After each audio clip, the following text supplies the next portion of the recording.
బెబో, నేను విషయం చెప్తాను విను.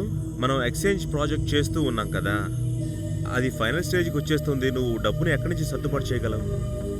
అవన్నీ నేను చూసుకుంటాను, నువ్వేం బాధపడకు. ఏంటి? ఇప్పుడే అక్క అడ్వకేట్ ఫోన్ చేశాడు. అవునా? తను ఎలా చనిపోయిందని అడిగాడు. నేను ఆయనకు చెప్పాను, సడన్ గా తనకి ఏదో పెయిన్ వచ్చింది, ఆ తర్వాత చనిపోయిందని. రిపోర్ట్స్ కూడా రెడీ చేశానని చెప్పాను. సో ఇప్పుడు తన పేర్లో కొన్ని ప్రాపర్టీస్ ఉన్నాయి. సో నువ్వే తన హస్బెండ్ కాబట్టి అవన్నీ నీకే సొంతం అవుతుంది. అది సగం వచ్చింది. ఆ తర్వాత నా బిజినెస్ లో మొత్తం కలిపితే టోటల్ నా బ్యాంక్ అకౌంట్ లో ఉండే డబ్బులు, ఆ తర్వాత నీ ప్రాపర్టీస్ ని కలిపితే మనం చేయబోయే సినిమా ఫైనాన్స్ రెడీ.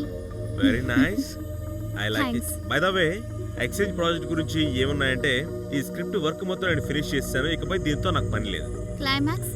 క్లైమాక్స్ అనేది నేను ఇంకా ఆలోచించలేదు. ఒకవేళ రేపు పొద్దున వెళ్ళి రైటర్ గారితో మాట్లాడి చూస్తాను.